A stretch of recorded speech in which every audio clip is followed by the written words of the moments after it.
A Newtonian fluid is a fluid whose viscosity remains constant regardless of the shear rate or force applied to it. Think water, oil, honey, or gasoline. All flow the same whether you stir them gently or quickly. But some substances break that rule. Non-Newtonian fluids. They behave like a liquid one moment and a solid the next. Pull this brand slowly and it stretches for inches. Snap it quickly and it breaks. Drop it on the floor and it bounces back, higher than rubber. Chemists experimenting with silicone compounds created the strange material years before anyone knew what to do with it. It stretched for hours without snapping, resisted heat and cold, and behaved unlike almost anything else you could hold in your hand. For a while, it was simply passed around as a curiosity. Blobs shared at parties and engineering gatherings because people couldn't stop playing with it. Then, someone had the unusual idea to package it inside a plastic egg, turning a laboratory oddity into a toy you could stretch, bounce, snap, and famously press onto newspaper comics to lift the inked images off the page. Decades later, this toy with one moving part now comes in dozens of variants, glow-in-the-dark, metallic, scented, color-changing. Yet the original egg still reigns supreme, with millions sold every year, thanks to its low price and endless fidget factor. And that's why this week's On Brand is on Silly Putty. We're all jazzed up, really having a cow. You want your favorite show, and it's on right now. It's on Brand. Welcome to On Brand with Jon and Marisa. I'm Jon. I'm Marisa. You're so excited about this episode, you've changed genders and identity. Okay. I got some... Babe, you are a mess right now. We're just going to keep going. Babe, I don't know. If you want to be me, get ready to sweat. I'm not Jon. Get ready to sweat. Me, I'm a fisherman's husband. I wear linen pants, a flowy shirt, and I've always got a hook in my pocket. You ready for this? I think so. Are you ready? It's been a week. You know what? Silly Putty. That's perfect to have a silly episode. Wow, that was great. I like how you were able to tell Crying. this. You are me. You're laughing till you cry. Ay, ay, ay. Silly Putty, okay. So when I was a child, you could get two things in eggs. Silly Putty, pantyhose. Today... We should have done Battle of the Eggs. Oh my Silly God. Putty versus legs. Oh my God, what a missed opportunity. Ow, edit Jon in doing legs, eggs, slide that in, and make it a battle. I mean, I could probably just pull up the legs Wikipedia you know right what? now. Pull it up quick, because I actually have looked into it in the past, and it's not as exciting as you would hope. It's not like a huge, like, somebody found an old egg factory that closed down, and they had all these eggs, and they had all this it's not like that exciting. So I bet, do an on-the-fly battle. Introduced in 1969 by Haynes, the novel developments were the egg-shaped plastic product container. To shift to consignment sales in drugstores and groceries, and in the in-store product racks designed to emphasize the egg shape, the brand logo hinted at a pair of chicks or eggs in the lettering. And that's why this week's other brand is legs. Wow. I love on the fly battle. I mean, listen, looking back at it, the legs logo is gorgeous. Gorgeous. It's like, can we use that for our logo? The legs logo. On legs. I didn't even notice how much went into it. The two G's, look it up. Pull over, get on your web browser. The two G's do look like a chick. The top G, my favorite. I love my initials. I love that my mom named me Jon Glover because the lowercase J and the lowercase G are my two favorite letters. Not because they're mine, just because they're fancy. The J is a dot. The G is all squiggle and party. I'm just realizing the G's are chicks. Yeah, the G's are chicks, and their bodies are like a big egg. It's really gorgeous. You should have done this. Oh, Silly Putty. My gosh, nothing beats a great pair of legs. I did dabble in in legs before, and it was, it's like, oh, you don't have to go to a department store. You're at the grocery store, grab some pantyhose. Someone's gonna write and be like, she didn't know Marilyn Manson started legs pantyhose.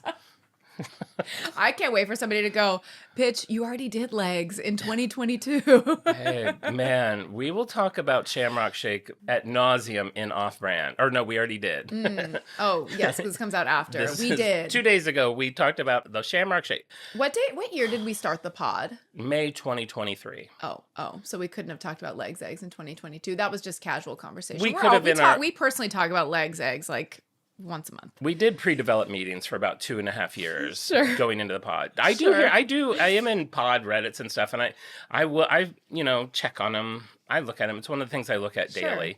And people daily. Yeah, like it's in my rotation of like when I go through Reddit, I look at vinyl releases, sometimes Harry Styles or Taylor Swift, and podcasting. Wow, what a family crest you would have of Jon. It's Taylor Swift, microphone, Harry Styles and Taylor Swift looking at each other with vinyl like a sly records. look with dollar signs in their eyes. Yeah. And a vinyl record coming out of the sleeve. Any crest that you have would have to have that comedy and tragedy mask.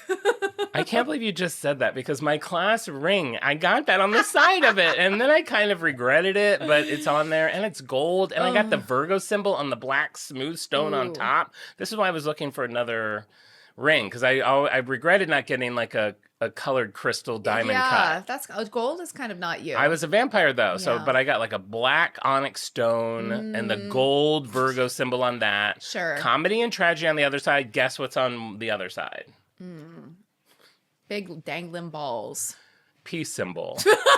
A peace symbol. For your free-spirited hippie heart? Roger, it was Roger, right? So yeah, I'm going through the designs. I don't see testicles. Are these the testicles? That's a peace sign. All right, we'll put 2 of them on it, honey. Maybe a peace sign is like a view of the tip of a penis from above.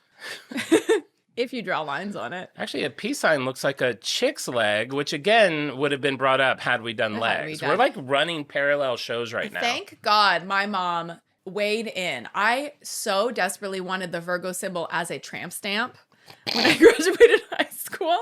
Because nothing says tramp more than this image of a virgin. I'm playful. Selling my mom so hard at this when I was like a senior in high school. I was like, you don't understand.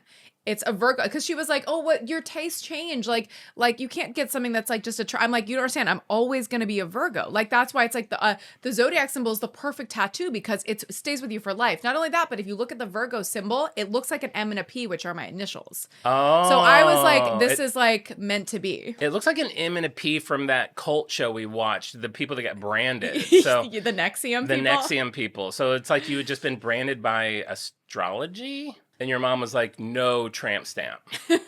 No. Your mom who like took off her top, shook her titties. She's like, you can be a tramp. Just don't stamp it. Be a tramp without the stamp merch. Ooh, we should sell temporary tattoos. I can't. I swear to God, that cat's trying to get in that fish tank. Did I tell you he broke the fish tank by sitting on it? There was a day where I was like, why is my cat's butt so wet? And I went in there and the top glass that covers the top of the fish tank was shattered and inside the fish tank. Is that dangerous for fish? It's dangerous for people. To be in water with glass? Trader Joe's just recalled several products because of the possibility of glass. What products? Fried rice, a bunch of Asian products. They were probably all made in the... Glass noodles? Fried glass. Ooh. Glass noodles. Glass noodles. You should call them and make that joke. Do it live. Hey, I heard that you guys had glass in your product. I just want to make sure. Is it the glass noodles? Because I have like 12 dozen glass noodles in my pantry. Are they safe to eat? I wonder if that would be funny. Now we're like crank yankers. We're like, what are those guys? The Beastie Boys who calls? Who does? I want to be crank yankers. I was also thinking it'd be fun if we did word of the week. Okay. This I like how we're like workshopping what the pod is. Almost 3 years live on the pod. A dual egg pod. This is a real peek up the skirt of the pod. Crank yankers. And I was thinking the reason this came up is because I just thought this word was funny last week, so I put it in my notes of things to possibly bring up. Yeah. Scooch. I think the word of the week is scooch. So anytime you use scooch, an angel gets its wings. I think so. That's very Pee-wee of us. I love that. We do need word of the week. All right. So whoever's show it's not, God, another responsibility. We'll see. This will last exactly one Moments week. like this, I'm looking at the time. Okay, we're about 12 minutes in. Students have to listen to this for school. This is curriculum. They're like, They're taking notes. It's like, Marissa's hoe bag mom wouldn't let her get a tramp stamp? ? Interesting. Marisa is Jon, question mark. Jon is Marisa, question mark. Before we get into the show, I do want to tell a funny little anecdote. Remember how I may have told half of this already. Okay. So remember how I went to Lady Gaga a couple weeks ago? Yeah, you were not in the footage of the concert. Yeah. And then remember how I was invited to the VIP room? Yes, and there were so many glorious treats. You made a friend, you filled up a bag, cake pops galore. Yes. One of the friends, and I think I told this, one of the friends of the friends I made, who, by the way, I finally just emailed or texted today. Yes. Because I was like, I never texted that Bridget. So I texted her. We'll see if she writes Hi, me. Bridget. Hey, Bridget, it's Jon from Lady Gaga. Remember me? Happy Harry Styles Day. That's what I said. Why is it Harry Styles Day? Because his new album comes out today. Oh. It's, hello. It's what will be what's on brand for me unless next he's week. in the latest episode of Playgirl, I'm not interested. Babe. It's a new era. So I was talking to one of her friends, and I do not remember what came up, but something came up, and she's like, oh, you wouldn't know that. You're too young. And I was like, Flattering. I was like, thank you. She's like, you're what? You're like 30s? And I was like, no. Yeah, I know. I don't have any idea what you're talking about. I'm quite too young for that. So that was a great, like, feel-good moment. Always just tell people they're young and you're doing good for the day. Sure. It's to me, it's going to tip over, and I can already tell it's happening when, like, a 20-year-old server, like, calls me Ma'am. sweetheart. Oh. Like, it's condescending. It's like when, like, a granny, where it's like, you know, you call a granny hot stuff. Sure. Yeah. It starts to feel condescending at a point. That's what I always called Myrtle and Thelma before they passed. Hey, hot stuff. How's Tennessee? Hey, queen. Okay, so you're too young. Okay, new friend, Bridget. Love it. Reach out. So cut to 2 days later, I'm meeting my Avatar gal pals for a picnic at a park. It's a park we've never been to on the west side, kind of by Culver City. And as of August of last year, you now have to pay to go to this park. $10 No. to get into this park. And this park is not even, to me, not as nice as Griffith Park, which we live right next to for free. Insane. So I'm pulling into this park. Big sign, $10 admittance, small little addition underneath that, seniors $8. And I was like, girl, you're young, but you're just going to say you're a senior. Uh-huh. So you don't have to prove. What are they going to say? Like, I mean, show, ID. prove you're old. I guess. I guess. And then that would have also been a fun story for the pod.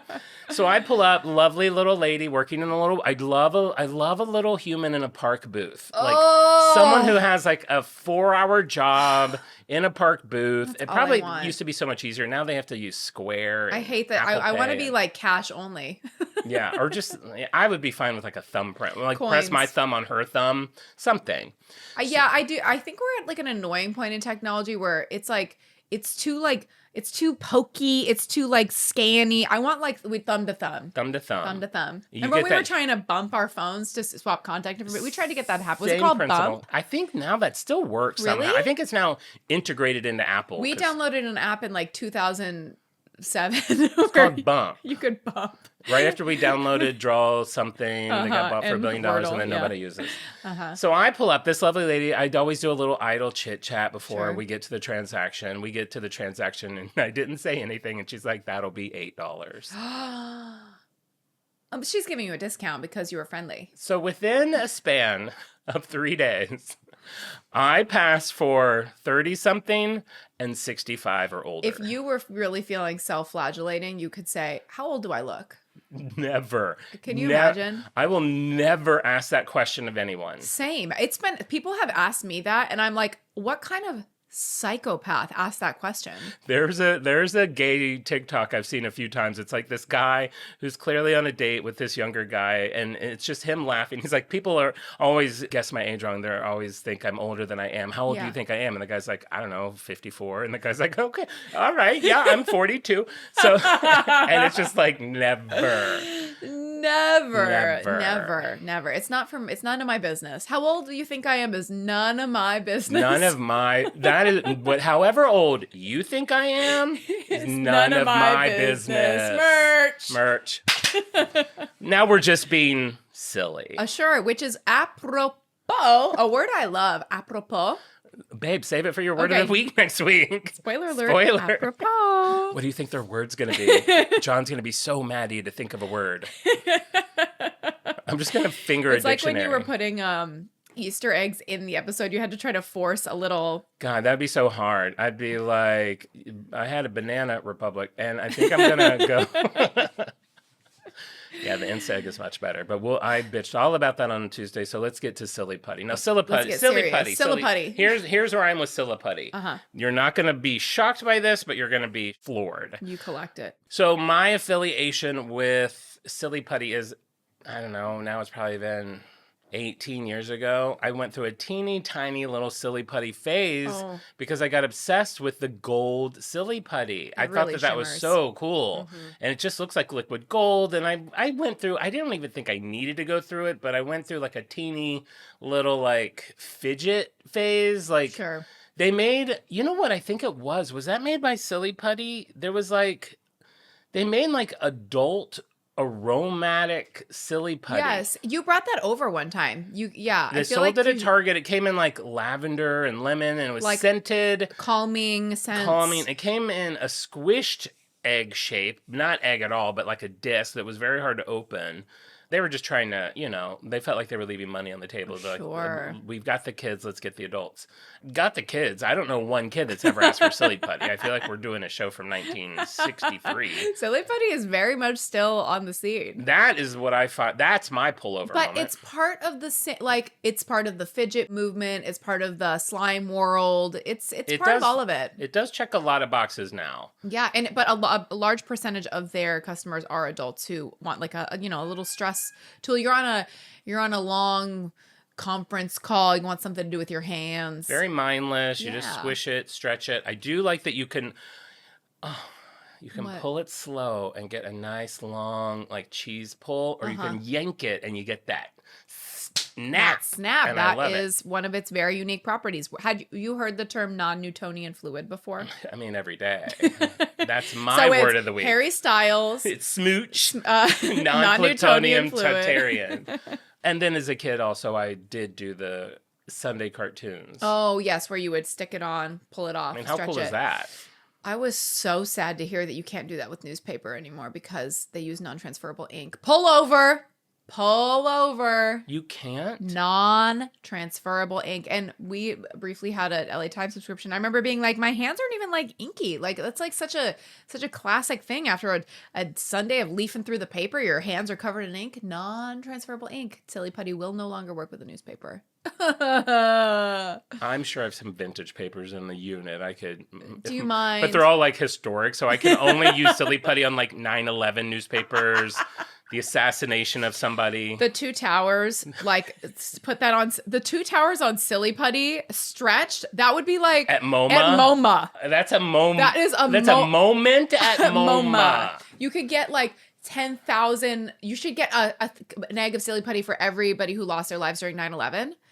And then treading something here. I don't know where we're at. You need symbolism, and then use that. Spread it all out. Peel it off behind glass at MoMA. What's the symbolism? Obama or one egg per life.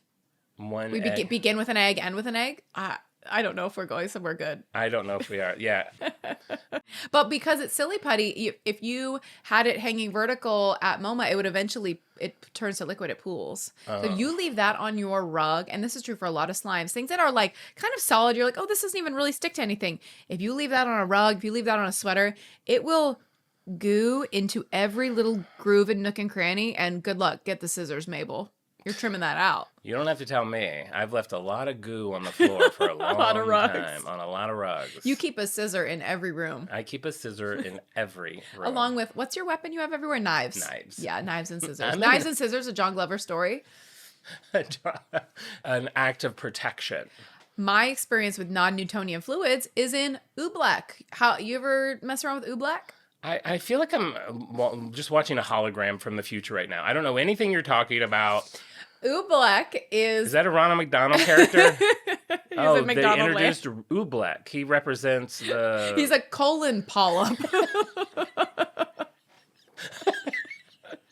A precancerous polyp. His name is Paul Oobleck. the Polyp. Oolek. His uncle Oolek. He's cancer-free. Oobleck is cornstarch and water. Surely you've played with this. This is like a classic. This is like from the 80s. I'm a normal person. You weren't born yet. I wasn't even born. I watched TV. If you mix cornstarch and water in just the right ratio, you have a non-Newtonian fluid, which is, if you punch on it hard, it's solid. If you goo into it, it's liquid. So like you could even form it into a ball in your hand with a lot of pressure, and then if you hold it in your hand, it will dribble and ooze through your fingers. Interesting. I'll make you some oobleck later. Just give me a silly putty.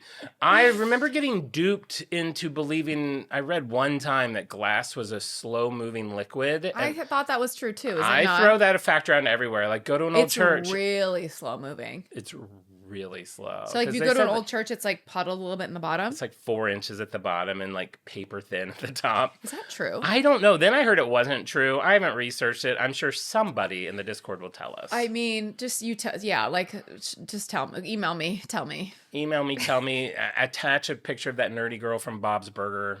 It would be a perfect send. Actually, I'm okay with being wrong about anything I say. I have me no too. problem with it. I've given up.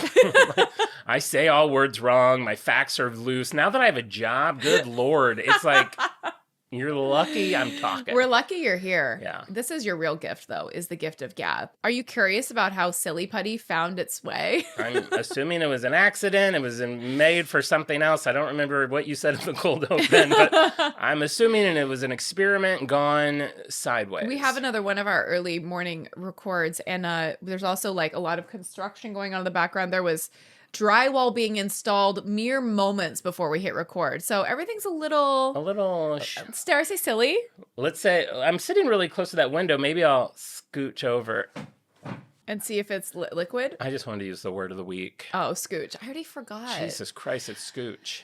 Well, apropos of that, word of the week next week, let's start talking about Silly Putty. Perfect. So this is a classic story. We've seen it a million times before. What world event triggers innovation? Maybe resources are in short supply. Maybe we need to get a little creative. War. You're right. It's usually war. In 1941, Japan cut off the rubber supply. And so natural rubber comes from, I learned this way too late, trees. I learned that during the condom episode. Oh, yeah. Crazy. You cut open that's a rubber tree behind you. Yeah. Cut into it, make a condom. I'm gonna have a good time with that leaf. So at the time, natural rubber came almost entirely from trees grown in Malaysia, Indonesia, and Southeast Asia. Of course. Japan's invasion of the region in late 1941 immediately severs Allied access to the supply chain. Where are we going to get our rubber? It's another one of those things where I'm like, if everyone had my intelligence, that would always have just been a tree. It would not have turned into a tire. It would not have turned into a condom, and it would definitely not have turned into Silly Putty. That is so true. I mean, God, I was looking at a cassette tape recently. Well, I was watching an episode of Columbo, and God, everything you're saying, it's like you're either 60 years ago or 200 years in the future. I don't know what is happening right now. You were looking at a cassette while you were watching Columbo? well, I was trying to remember, where was I looking at a cassette? There was a cassette was playing an integral part in Did you borrow my hamburger time machine? Where have you been? Is that why there was smoke when I walked in? I just got back. So Columbo, there's this guy who owns this chain of gyms, and he kills one of his franchise owners, and he uses a cassette tape to like really expertly create a airtight alibi. I'm really curious how Columbo is going to get him, but so a cassette tape to record all of his phone calls. It's like cutting it and then like taping it to like cut out part of a call. How does sound get on that little ribbon?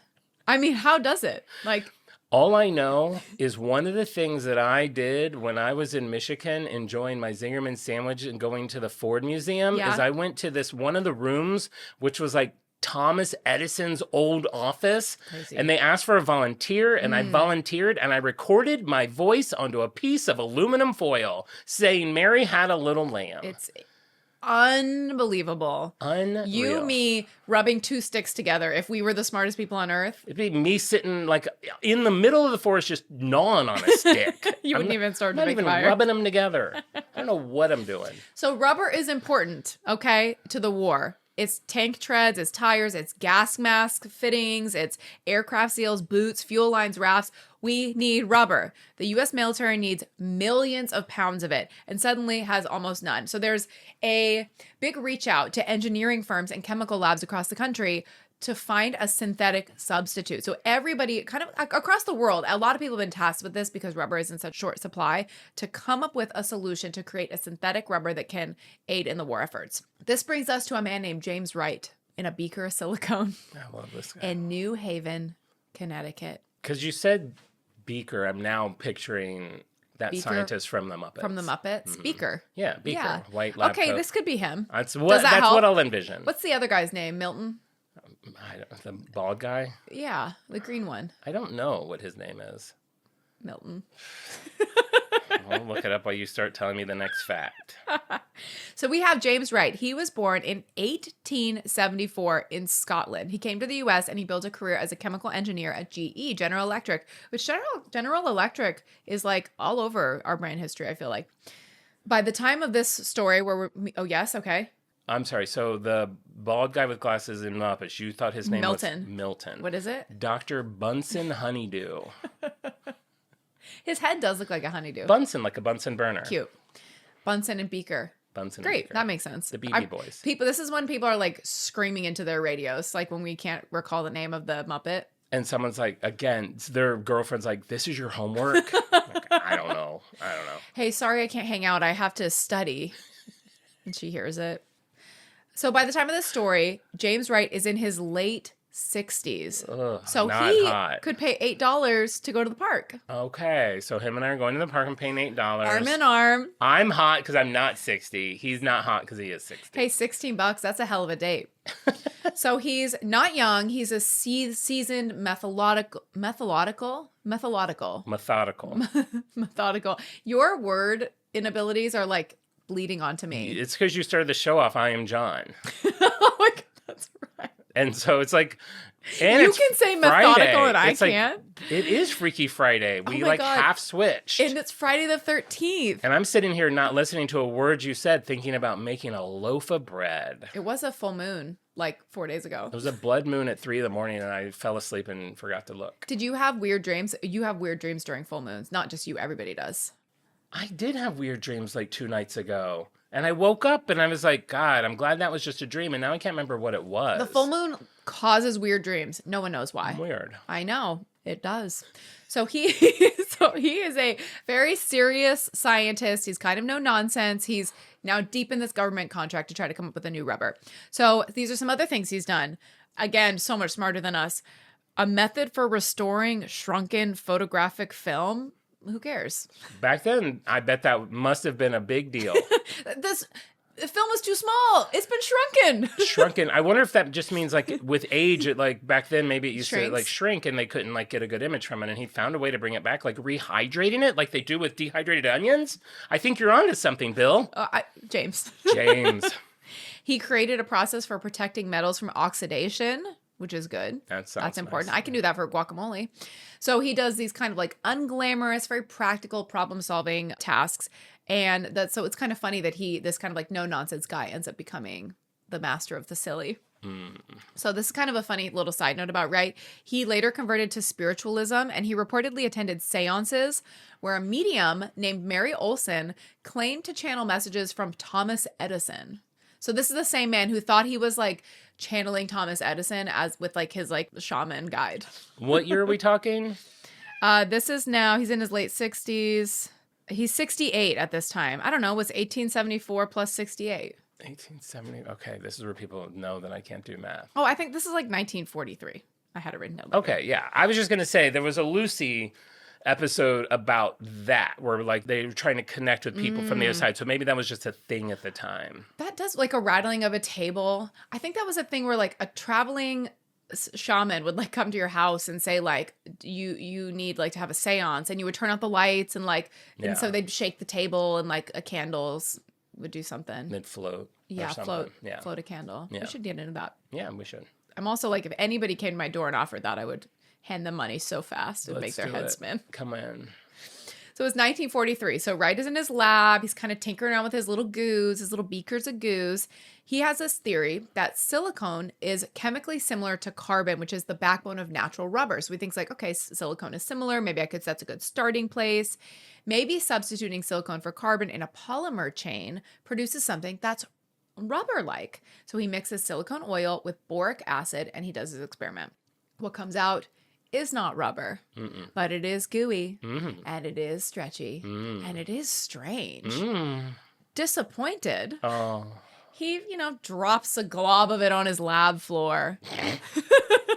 And it bounces. It bounces. Wait, so he invented Silly Putty from pour one. Yeah. Pour one. He's like, Silly Putty. It's 9:01 a.m. in the lab. His lab coat has nary a stain on it. He just nodded a goodbye to his wife. I shall see you in a year or two while I get this. He's driving and he's like, okay, it's similar. Okay, maybe I'll start with silicone and boric acid. Why not? It's alphabetical order. It's B on the shelf. Ding, ding, Formula One. It bounces higher than rubber, 25% higher than rubber, which it's funny because I've played with Silly Putty. I've never really thought to bounce it. What? That was such a thing of mine to try to roll it into the perfect ball so that you could bounce it and catch it and it wouldn't bounce and then shoot off somewhere. And they would say that in the commercials. They had some really cute commercials in the 50s where they would say, oh, it bounces even higher than a rubber bouncy ball. And I feel like I never really took advantage of that. I loved bouncy balls. Yeah. Oh. Yeah. Thanks for letting me do the build up and stealing the flag. I'm you, so I had to say I know. I was like, what? Bouncy balls. Which kind? Clear glitter? Clear glitter. All day, every day. But they yellow. Not immediately. It's not like, oh, I'm going to be so sad in 4 years. I feel like I couldn't. This was probably part of my childhood is not being able to enjoy anything for fear of impending disappointment. And I feel like my mom would be like, oh, don't get the clear one. It'll yellow. And I'd be like, you're right. And put it back and be like, I'll get the one I don't like as much. Solid neon green. I'm going through that right now because you'll notice I'm wearing a black shirt today because for St. Patrick's Day I wore green and it looked like I fell in a pool because I sweat so much only when we record. I don't sweat at home when I'm working. Do you sweat when we're hanging out? And I don't have AC at home. I crank up the AC when I get here. It's the Showtime sweat. But I don't feel nervous at all. Doesn't matter. I forget the camera's there. I don't forget the mic's there because I have headphones on, but I'm not nervous. Do you sweat when we're playing a card game?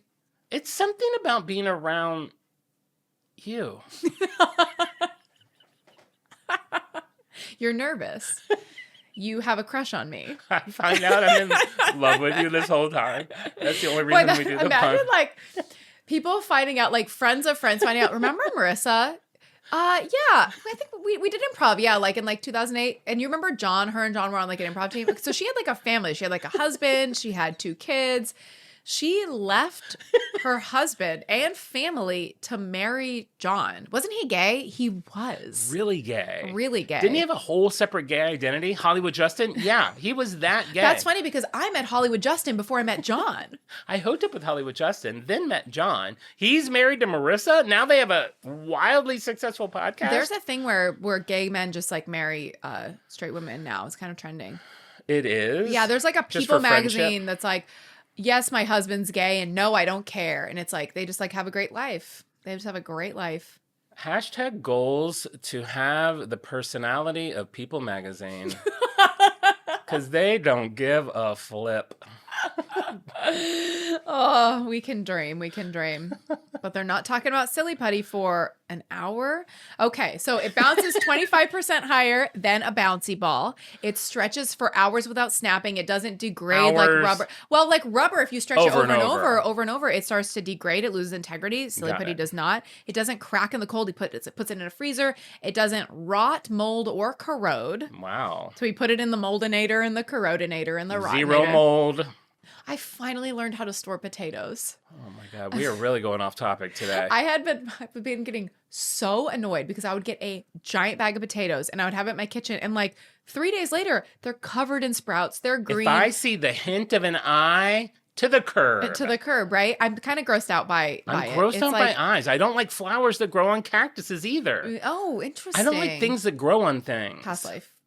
So I had been storing my potatoes in the sun and with onions. And then when you look up how to store potatoes so that they last in the dark, away from onions.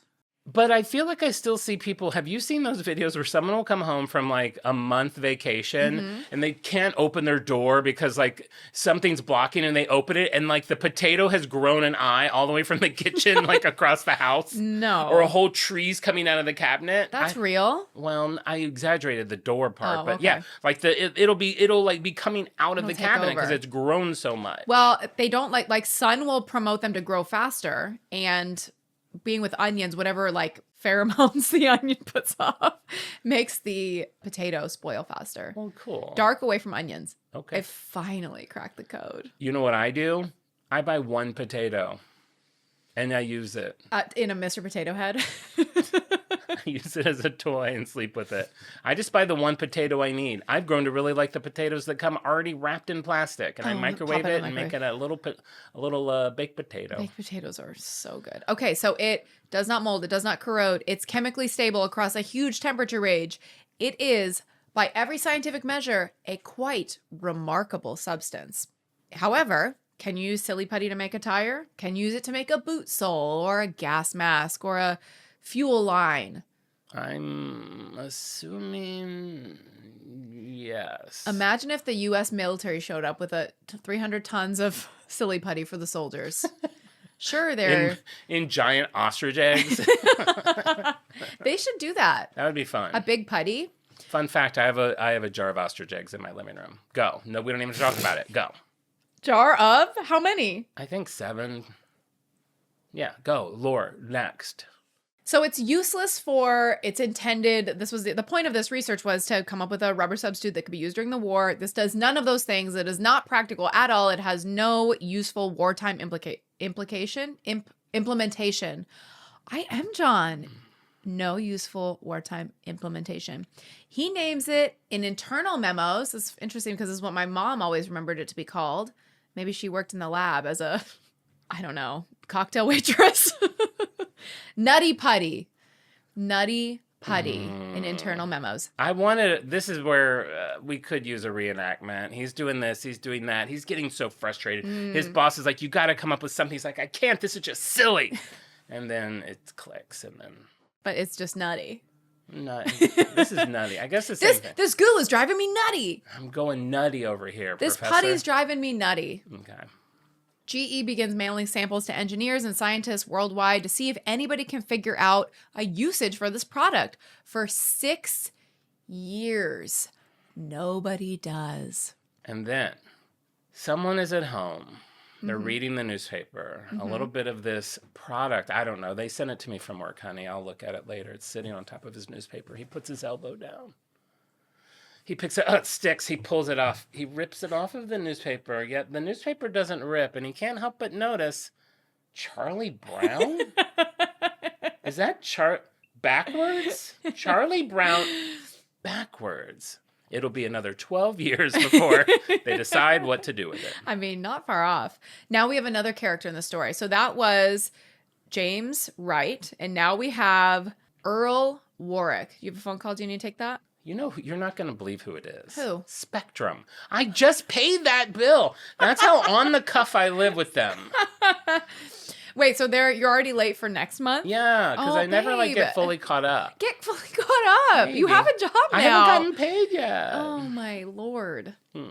Okay, so Earl Warrick. Okay, so Earl. he is at the Mellon Institute in Pittsburgh. He is another inventor. He's a chemical engineer at Dow Corning, and he's working at the Mellon Institute in Pittsburgh. He independently, completely separate, synthesized the same silicone boric acid compound at almost exactly the same time, because the U.S. government gave so many scientists this same project that, Right. of course, somebody's going to go, oh, silicone, that's similar to what's in rubber. Boric acid, alphabetical order, it's the first one in the line. Mixy. He might have figured it out at 9:02 a.m. There you go. Impossible to say. Warrick's patent was filed in 1943 and granted in 1947, which was 4 years before Wright received his in 1951. So by the patent timeline, this guy, Earl Warrick, got there first. So Earl Warrick, he had 44 patents in his name at the time of his retirement. He spent years quietly noting that the credit for Silly Putty wasn't entirely Wright's story to tell. This is one of those kind of like mysterious, like, how do we really know? I feel like a patent, it takes a long time to get drawn up. So it's like impossible to pinpoint like exactly when the first Silly Putty was invented. But in a 1986 interview, Earl Warrick said it wasn't unusual for GE and Dow Corning to be running parallel experiments, and his daughter described his attitude toward the credit controversy as amused. So he's not like gonna get like litigious. He's not gonna sue over it. But he did, but at the end of his life, he died without mainstream recognition. So the version of history that stuck was James Wright's version, the other version, partly because their compound was the one that eventually picked up steam going forward. But he is, according to the patents, the original inventor. Happens all the time. Happens all the time. His name should be on a plaque in every town square. On a stretchy plaque. Oh, that'd be fun. That'd be fun. That'd be fun. And that does happen a lot. I'd be curious to hear like other examples of that, of like synchronous inventing. That happens a lot. I mean, like comedians will be like, oh, that person stole my joke, but it's just like there's only so many ideas out there, right? Say comedians. Sound like you said comedians. The comedian stole my comedian joke. Stole my joke. A comedian is a boy comedian, and a comedian is a girl comedian. Now, isn't there some sort of saying like the loudest something gets the something? The loudest something gets the something. There's something that equals that. It's like not about having the first idea. It's like, what's the loudest? Yeah. Yeah. Do some. I mean, like famously, my mom with the mocha, my dad with the Walkman. It doesn't matter if you're the first. Me with the coffee bag. What are you doing with it? You gotta hustle it out there, or someone's just gonna take it. Me with shake and pour Bisquick. You apparently with pet beds for humans. Someone sent me dog beds that it does exist. It does exist. Isn't that crazy? I know. If I had like a giant like Midwestern house, like with like a TV room. I always think of a basement. I'd get basement. that 100-inch peep if I had a basement. I'd probably get two. Two? Well, you need the yellow and the pink. So you have like two recliners side by side and you like pose a peep in each one? No, the peeps go on the floor and you lay on it with a lover. Have you seen them in person, the 100-inch peeps? No. I don't think you should. I think it might be risky. I'll go to Walmart. After Easter. After Easter. After Easter. So now it's early 1949. So for 6 years, his compound has been drifting through the GE social circles. Maybe people are bringing it to a party as a little curiosity. They're stretching it around. It's bouncing around, pun intended, around New Haven. But nobody has any idea what to do with this. They're just kind of like playing with it. It's like still. I feel like give me an hour with it. I can figure out what to do with this thing. You're not putting it in an egg, though. I can't wait to figure out who did that. Did they like follow up with some old farmer and he's like, you got to stick this in an egg? Well, I'll tell you why right now. It reached the market around Easter. That's it? Yeah. And were plastic eggs already in production? Plastic eggs were, he thought that it would catch people's eyes to put in an Easter basket if it was shaped like an egg, and the egg just stuck. But I'm trying to figure out, he's not credited with creating the plastic Easter egg that goes into those. No, those were already around. Yeah, eggs were around. But he was just like, but if I use the egg as the vessel for it, it's like the perfect way to hold it. It keeps it tidy and clean, and was just good timing. People will get it as an Easter present. Okay. So there you go. A pull over? No, I mean not the way you told it. Sometimes the pullover is just on how you deliver it. I'll tell you, it's really Easter. So they start to pull over like, okay. They just get back got on the back into traffic, swerving into the oncoming lane. So for 6 years, nothing's going on with Silly Putty. And then one of those parties connects with a woman named Ruth Fallgatter. Do it, Ruth. She is the owner of The Block Shop, which is a New Haven toy store. So she is the person that the Silly Putty history will always skip over. Of course. She shouldn't be forgotten. We're going to tell her story today. Let's hear about Ruth. So Ruth has a very well-regarded local toy shop. She has a side business producing holiday catalogs, and she hires an ad consultant to help. So this is a struggling marketer named Peter Hodgson. So she puts the compound in her 1949 holiday catalog under the name Bouncing Putty in a clear plastic case at $2. So it's one item of many. So she's kind of not really like invested in this. She's kind of like, this is not in an egg at this point. It's just in like a little clear plastic thing. She's not like sold on it. She's not like this is going to be the next big thing, but she's like, yeah, sure, let's put it in the catalog, see how it does. So results come in. Bouncing Putty is the second best selling item in the entire catalog. Do you want to know what outsold it? Think Christmas 1949. Christmas 1949. I'll tell you, it's simple. It's a classic. It's too early for the pet rock. Christmas 1949. Is it just a doll? A 50-cent box of Crayola crayons. 50 cents in 1949. That seems like it's like $14. I know, right? That seems and high. even $2 for bouncing putty seems a little high. Something's off. We're in a different timeline. So now she has the proof that people will pay money for this. And at this point, are all the things it does known? Like, do people know that it transfers newspaper? Yeah, I mean, it does. It's not on QVC. People aren't maybe seeing like, proof of concept. But you may not know. It's okay if you don't know. Like, sure. But I'm sure, like, I feel like they would like. That would be part of the advertisement. There was a commercial I saw from 1951 that really leaned on the pressing. So I would say it probably wasn't on this packaging. Got it. Yeah, but it was used a lot in the advertising moving forward in the next phase of this. So for some reason, even though this was the number 2 selling item in the holiday catalog, Ruth decides not to continue selling it. Steps away from bouncing putty entirely. I'm good. No further record of her involvement? What? I feel like there's a sheet of notes missing. I know. Her reason is never recorded. Nobody knows why. She walks away. Did she have a love affair with Wright? Maybe. Bitter lovers quarrel. Yeah. Cannot be repaired. He tried to use Silly Putty as a condom.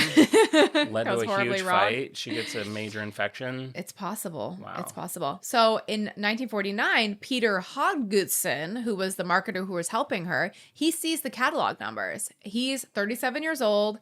A little backstory on him. He was born in 1912 in Montreal. He was the son of an American civil engineer who followed railroad contracts across Connecticut and Florida. He joined the Navy at 17. He's like a bouncing around kind of guy. He hasn't really figured out what his thing is going to be. He's 37. That's really old at that time. Sounds hot to me. So by 1949, his own New Haven ad agency is not going well, the one that was working to help with the catalog. He has $12,000 in debt, which today is $150,000. That's what I'm saying. How's he going to recover?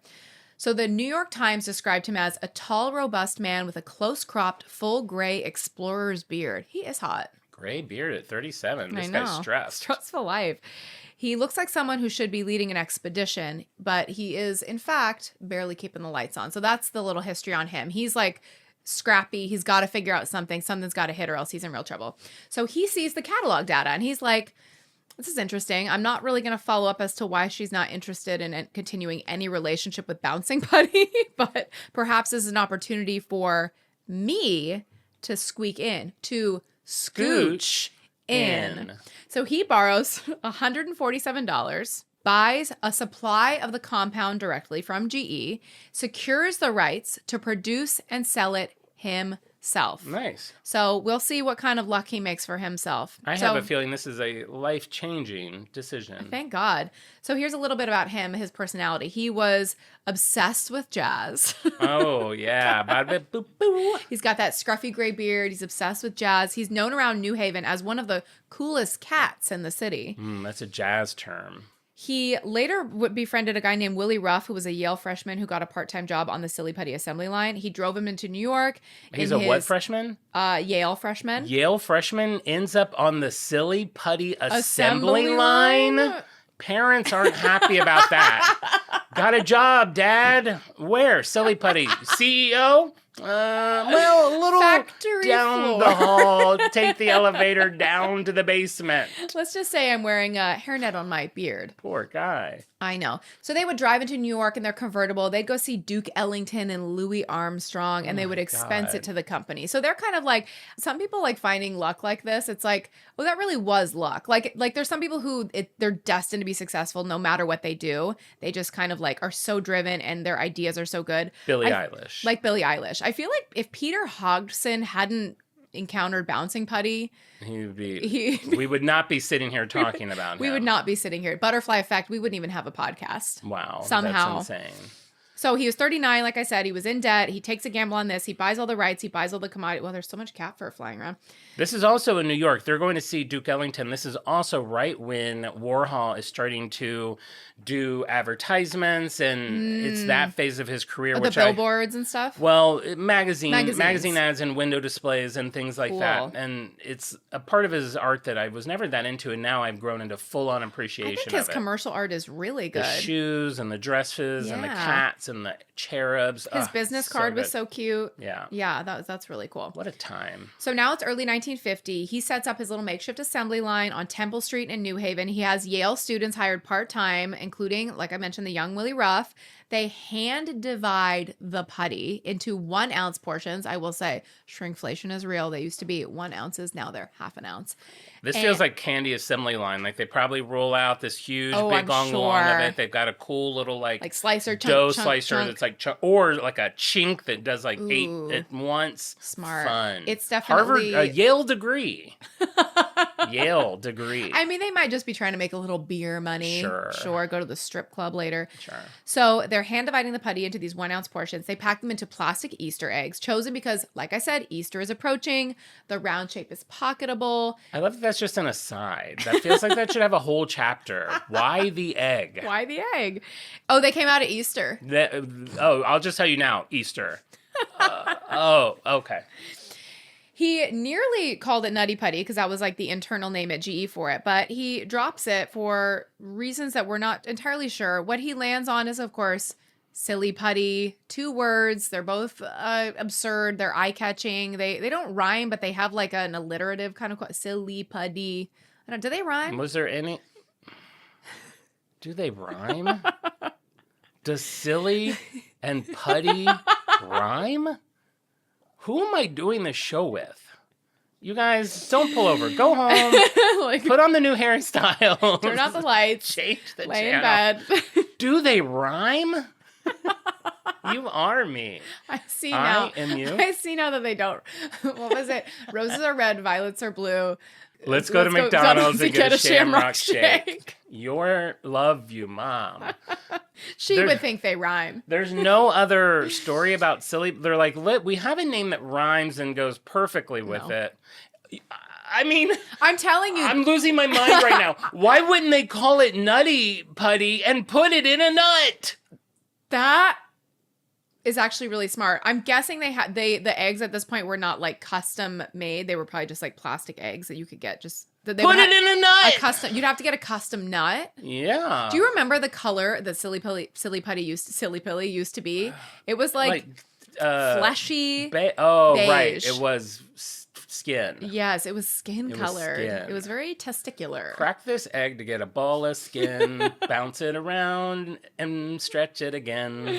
Silly Putty, now available for 29 cents. It wouldn't be a stretch, pun intended, to change that color to like a true beige and put it in a nut. I agree. Nutty Putty is better. And honestly, I feel like now John Glover, could come out with Nutty Putty and make it in a nut. And then, I'm coming out with Nutty Putty as soon as the show's over. Pun intended. Okay, so we have our assembly line. We have Nutty Putty, now Silly Putty. He has his assembly line. He has his hot Yale freshmen. They're packing it in eggs.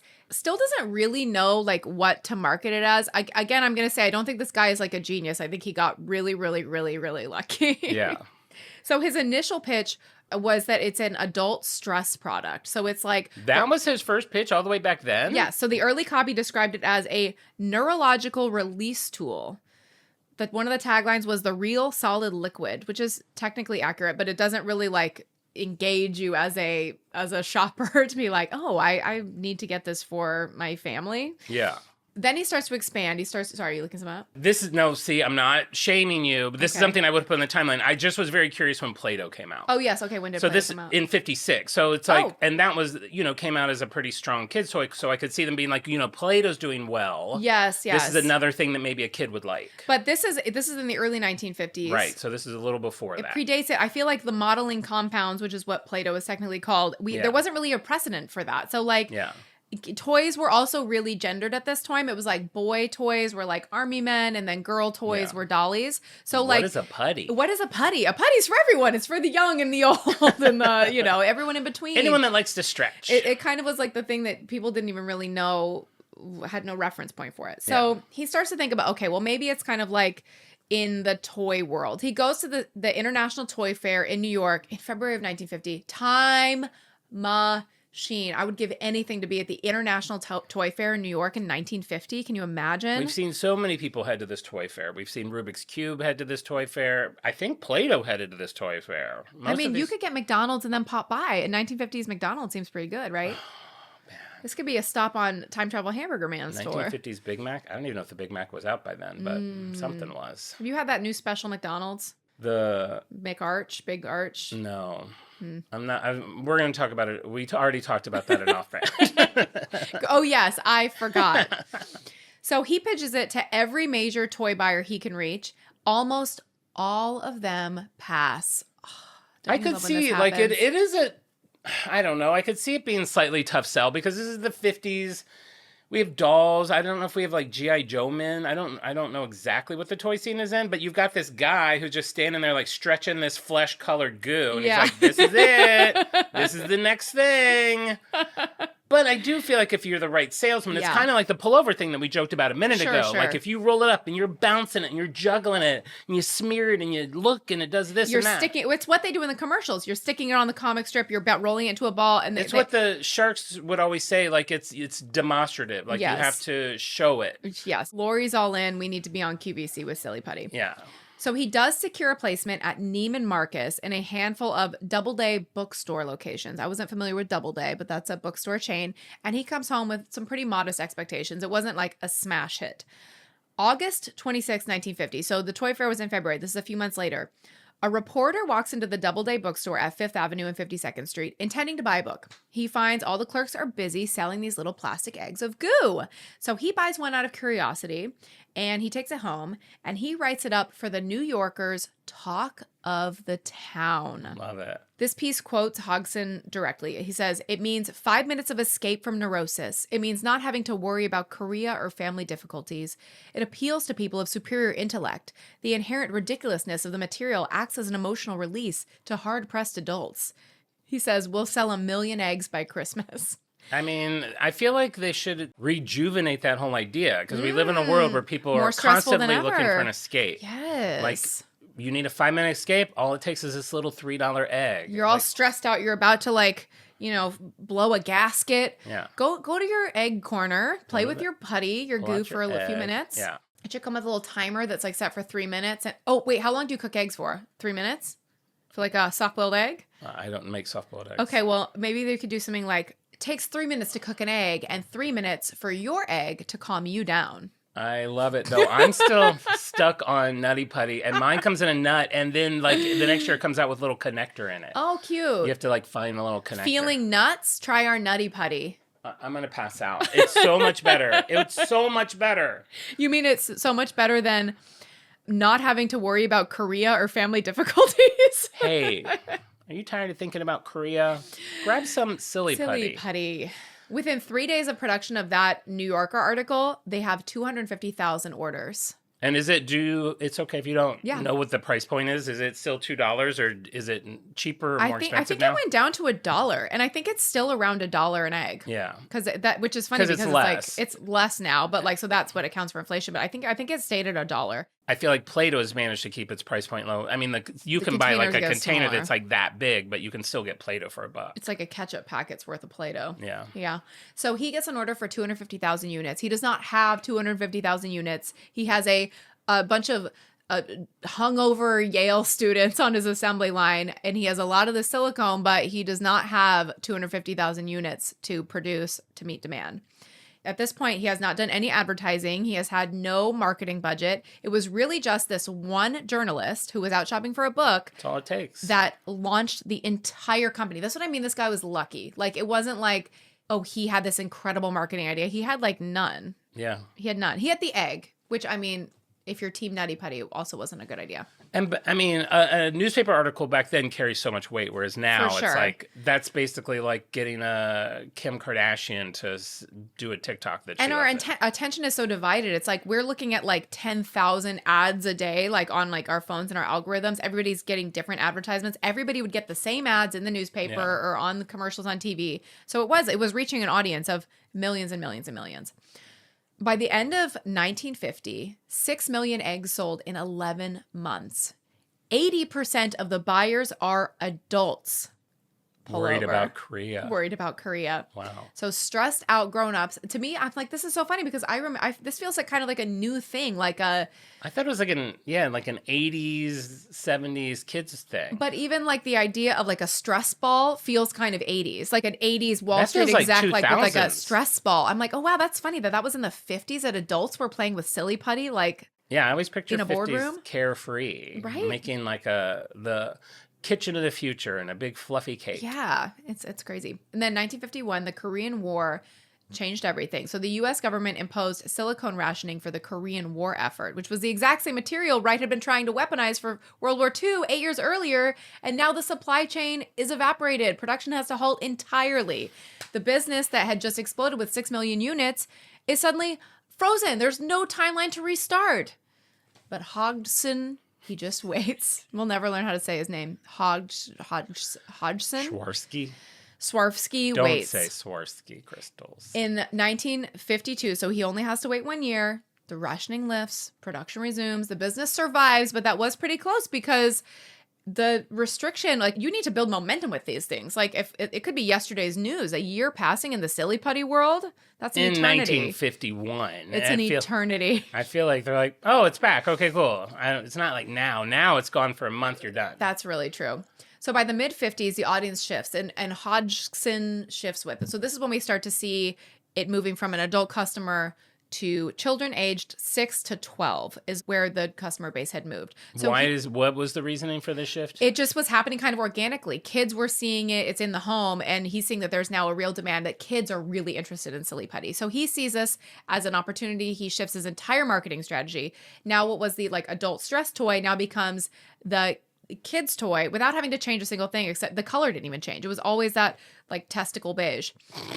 So by 1957, he produces the first TV commercials and places them on Howdy Doody and Captain Kangaroo. Oh my God, my twin.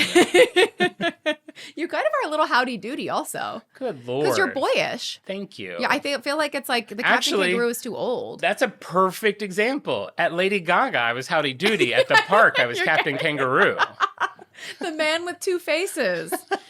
I love that. So those are two of the biggest children's programs of the era. So this targeting advertising towards children via television was still kind of a new practice. So he was very early. He's on the cutting edge of these marketing toys to kids during the children's TV shows. So the commercials feature Hodgson himself. He's playing a ship's captain and smoking a pipe. This is the commercial I was talking about. It's very cute. He's on this kids show. It's like so slow. Think about like how kids commercials have changed over the years, how like feels like the 90s and 80s, like it was really fast and like and kind of like using a lot of like quick cuts and like making everything seem like really cool and futuristic. This is a guy sitting, black and white, obviously, sitting in a captain's chair, smoking a pipe, by the way, for kids. And Yeah, he's like wow, really slowly, sure. You can see it on YouTube, I'll share it.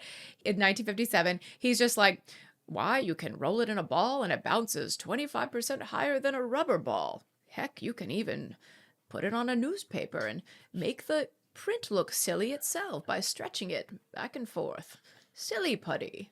It's like so slow That's so and funny. so funny and really, Should be really like cute. Bozo the Clown, like, it's silly. No, it's himself. He put himself in the movie. He put himself This in it. goes hand in hand. If you're not part of the Patreon, we talked about this on Tuesday Oh, with yeah. like CEOs and people in charge doing commercials. Not always the best move. Yeah, not always the best move. You have to have the right personality for it. Yeah. So 1950s to 80s, we'll kind of just cover this whole era. So you mentioned the newspaper. I feel like, do people know that? Okay, so what it was is you would press Silly Putty on newsprint and it would transfer onto the Silly Putty, like a mirror image of it. So at the time, sure, it was Peanuts, Beetle Bailey, it was Garfield. You would peel it back slowly and then you could stretch the Silly Putty, which would kind of like distort it and make it look very funny. And That so, would be perfect to do with Kathy because she was always worried about her weight. So you could press her on there and then make her really fat and her act would get longer. Kathy would hate that. Kathy would hate that. She would absolutely hate it. We should do a Kathy episode. I feel like Kathy's been made fun of enough that it's like, but Kathy is a brand. Yeah, Kathy as a brand. Like, I feel like there's so many of these comics where it's like, what's going on with that? Maybe we should Like do when we did Ziggy, we need like Comic Corner or something. a comic battle. That sounds fun. So for 30 years, that was the experience of Silly Putty, that you could press it on and peel it off. As I mentioned, modern newspapers are smear-resistant ink. The trick no longer works. As I can find, there's no other, like, there's no current ink available that you could do this with. So this is something now all it does is stretch and bounce. it all does is stretch and bounce. We've lost the transferability. We lost it. Maybe if you like drew on something like that was like plastic, Graphite. it could Maybe. stick. But that's a bummer because I feel like that's such a fun part of Silly Putty. 1961, Peter Jr. takes it global. So we have little boy Hodgson. He sends his son Peter on an international marketing tour. He's like, okay, now we know who the audience is. It's kids. They're loving it. We need to get this thing global. So baby Hodgson, Peter Jr., he goes to expositions at the Soviet Union, one at Gorky Park in Moscow. Thousands of Soviet citizens encounter Silly Putty for the first time. So something that we think of as being totally ubiquitous in America is like new in these other countries.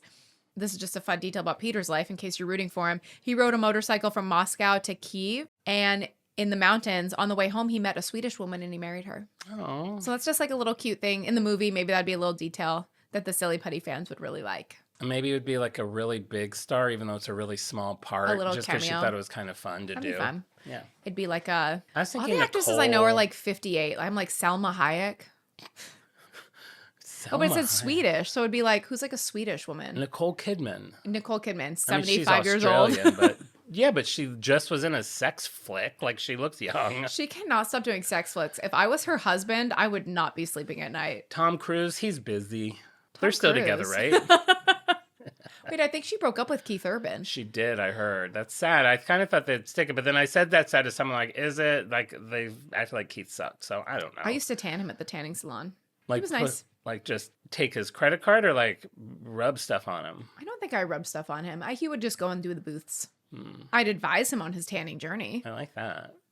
I advised Keith Urban on his tanning journey. Damn. 1968. Now we have, this is a kind of a rumory part. Well, I'm not going to call it snow lore, but this is a little bit of putty lore. It's hard to say. There's some detail that gets lost in most retellings, but Silly Putty made it to space is the headline. Oh, of course it did. Everything back then got thrown onto the shuttle. Sure. So they brought it into orbit to, I guess, like play with and like strengthen their hands, but also they could secure tools during weightless periods of the mission. So it didn't go up in the plastic Oh, egg. that's fun. Like, they would stick it on the wall and then stick a hammer on it. Yes. Love that. Love that. I mean, this is like, Silly Putty's like the Forrest Gump of goo. Merch? The Forrest It is Gump the Forrest of Gump goo. of goo. Totally. Wow. It got to go in. You would love this. It didn't go in a plastic egg. It went in a specially crafted sterling silver egg. So they thought that the goo was going to space. It deserved better packaging than just like whatever's on the shelf. Hashtag goals. Get that egg. I Get gotta that get egg. that egg. So this is there's no official NASA documentation confirming any of this. Come on. But it is on it's on the brand archives, the brand website. It's like very like well documented as just like goo lore. Did you go to newspapers.com? Yes. You found articles? I mean, that's the thing. It's never been confirmed by NASA, but Crayola owns spoiler alert, Crayola owns Silly Putty now, and they're the ones that beat them in the toy store, the 50-cent box of crayons, and now they own Silly Putty. That's fun. Crayola is confirming this. Maybe NASA doesn't bother in this kind of folly. Do they talk about Tang? Yeah, they talk a lot about Tang. Also, okay. So then they talk about some things that go to space. That's a good point. So, end of an era when Hodgson dies in 1976. He has No. a heart attack in his home. Oh, don't cry for him. He passed away at an 88-acre estate in Madison, Connecticut on Long Island Sound with a tennis court, pool, and sweeping ocean views. Do you know the date of 1976? It was August 6, 1976. He saw the bicentennial New Year. Good for him. I always worry about what people missed. Like, anyone Yeah. that died before 2020, I'm like, they didn't even know about COVID. Oh, yeah. But he got to do that bicentennial That is cool. 4th of July. That is cool. He Good was for him. 64 years old, which is pretty That's young. it? Yeah, he had a heart attack. Yeah, Oh, I know. no. His estate was worth $140 million, which is equivalent to $600 million today. That's a lot of goo. He started with $147 and a goo nobody wanted, and he turned it into semi-liquid, semi-solid gold. You know what? Nobody even wants my goo, and I guarantee that's not going to make me rich. You don't know. You haven't put it in an egg. His It is almost Easter. Eggs are plentiful. eggs are around. They're going to I be on leave sale here soon. and on the on-brand Amex, buy a Exactly. 12-pack of plastic eggs. I approved. His memorial is at Yale Divinity School. Per his instructions, he's like you. He's like a real like funeral queen. No, I'm a... this is his funeral. No speaking. I love it. No preaching. Nope. No religious references of any kind. Only music. Willie Ruff, the jazz musician who first met him as an 18-year-old freshman working at the assembly line and became one of his closest lifelong friends, select all the pieces of music and conducts the service. So No speaking. No I'm going to speaking. let people talk. They just can't laugh. I want mourning. I want 7 days Sobs. of mourning. Squirt. 7 squirts turns into 7 days of mourning. I love That's that. your mourning? You sound like Santa Claus. Oh, oh, oh. Merry Christmas. That's really loud. Now he's going to fix that. 1977, Crayola acquires the brand. Merger. Wow. What year? 1977. The year. Wait, do you know the date? I don't know the date that Crayola acquired Silly Putty. I hope it was after May 25th, the Why? day that Star Wars came out. So that who could see it? Binney and Smith, the makers of Crayola crayons. Yeah. They're all here. No one's going anywhere. Okay. You're allowed to see a movie even after you get acquired. 1977, you mean exactly 20 years before James Cameron's epic film Titanic is released? Yeah. Okay. Yeah, don't worry. Everybody's good. Everyone got to see all of it. No one's dead. So Binney and Smith, the makers of Crayola crayons, they purchased Silly Putty a year after Hodgson's death. The formula is unchanged. The egg is unchanged. The name is unchanged. Let's get a little smaller over the year, but the production moves to Pennsylvania.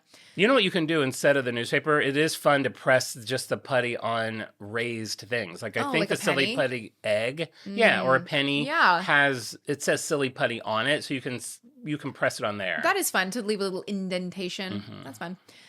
2001, introduced into the National Toy Hall of Fame alongside Barbie Lego. Do you happen to know what day in 2001? I don't have the date. I'm just curious It's if it was 2001. before or after 9/11. You want to know I want to know if they were feeling optimistic or in mourning? in mourning.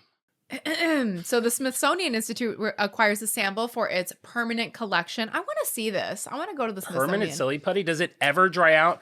That is a boon over Play-Doh because Play-Doh. Play-Doh dries out. Instantly. It's not like it has a lifespan. Silly Putty does not dry out. I'm gonna find. I wish I'd known we were doing this. You didn't even That's buy what I me. mean. No, I we have can, it. I was what are supposed to go pick now it we're just up. gonna have to take a picture like this, and Al's gonna have to put in You know a what we'll fake do? egg. I have it. I have it waiting to be picked up. I was going to try to go this morning before we recorded, but then it was a whole thing. It's a 4-pack. I'll give you 2. And one of them's metallic. Oh, I And get one that of them's one. scented. Oh, You can have what those scent? two. I don't know. I hope Big not grape. chocolate. Oh, no. I don't want to squish chocolate around in my hands. Brown chocolate. Browned butter. Brown butter. So now today, I mean, Silly Putty is... It's funny. You're like, who even likes Silly Putty? I still feel that way. I'm shocked that they need to make more than 14 eggs a year. No, it had a huge boom in the 2010s. There were fidget spinners like came on the scene, and that brought like mainstream attention to like that kind of category of like the fiddly kind of category. Occupational therapists had been recommending it for hand rehabilitation, fine motor development, stress regulation since the 70s. So it's just kind of catching up in the culture. Occupational therapists use it for Makes sense. ADHD management, sensory support, anxiety regulation. Now there's brands like Theraputty and Power Putty, which are you can get them in different strengths. So like ones that are even like harder to squeeze if you wanted to like strengthen your hands. Interesting. Do those still come in eggs, or are those like in a therapeutic like box? Those are different brands. So they're probably like not cute at all. Oh. Not cute at all. So the sensory toy market, the category that Silly Putty essentially invented in 1950, is projected to reach 35 billion globally by 2033, growing at 9% annually. I mean, of course, people are 9% more stressed out every year. So everyone's looking for something to squeeze. Like he said, it's 5 minutes of escape. Do you happen to know what date in 2033 it's going to be? I actually don't. What are you projecting that the sensory toy market will either see or not see? I was just curious if it would be around the 2-year anniversary of the Hyperion Bridge being finished. God, I hope when that bridge is finished, you and me are going to stand on that bridge and we're going to look up the estimated net worth of the sensory toy Yeah. sector. We'll see. Right. Got a huge bump during COVID. People are stressed out. They need knew relief. it. They're on their Zooms. They're fretting. You know, it'd be squeezing their fun to goo. do. I know a lot of people during COVID and now like to have their own chickens. Like if you What? people have chickens. I don't know what I was thinking. I don't either. thought You you know were talking that. about, We like- know people that have chickens. I thought you were like an eating chicken. No, like chickens in the back Chickens to in the lay yard. eggs. Yes. Like little coops. Yes, a little coop. It'd be fun. Like if you have your kids, I don't know. Some people are like, well, I don't want to lie to my kids. But like if you had like a thing, like if you're really Oh. good, like like sometimes they lay a special egg just for you, and That's you go out really and put a little cute. Silly Putty egg in the coop. That's really, really cute. Right? I really love I that. should have been a parent. I wasted all my goo. Can I use that idea? Yeah. The egg? Okay, great. Yeah, you're getting a chicken coop. Just to do this. So Silly Putty now is 75 years old. It's manufactured every day in the same Pennsylvania factory as Crayola crayons. I'd like to go see that, even though I don't feel like that's a super fun watch. I mean, it's in the same factory as crayons. You could do Crayons 2 for I'd one. like to see. That would be Yeah. fun. I mean, they're like, oh, and Silly Putty's over here. You're like, does it cost extra? They're like, no, one price for both. It's like, okay. They're like $1 extra. I'm like, I'm good. I feel like I got it. And you have a press penny machine, right? I love the idea of like, I want to use a Crayola hot off the press. And like, that's melted. So I'm just Goes like, into a paper. just A nice bins. warm crayon. Puddle. It still costs $2. The egg is the same. The formula is the same. And it has sold over 300 million eggs over the years. I feel like when I got my gold goo that I got it on eBay from like Japan or something. Like Gold goof. No, their metallic are just in the store. but I think I got Back it when it then. was like new Sure. and it was hard to find. This was just like a little funny something that happened. So, a 1989 graduate student at Alfred University wanted to do an experiment with Silly Putty to kind of like test its limits. He dropped a 100-pound ball of Silly Putty from the roof of the engineering building. It bounced 8 feet, then hit the ground a second time and shattered like glass. Whoa, that's so cool. So I that know, first Nicole. bounce like did something to the composition of it? I don't know. Maybe like that was so much force that it bounced, and then when it had like slightly less force going back down, I think we should try it. Okay. I don't approve that purchase. I'd rather put that money towards my bank. I'll have to do the math on how many eggs is 100 pounds. How many eggs? How many eggs Oh. at 100 pounds? Half an ounce each.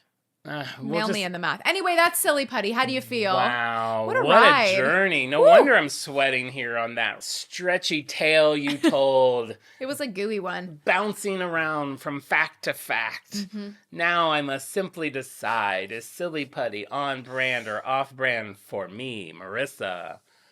You know what? I'm going to say this goo is a hard on brand for me because I've bought it. I like it. I appreciate it. It's evolved just enough. They don't need commercials. I like an egg.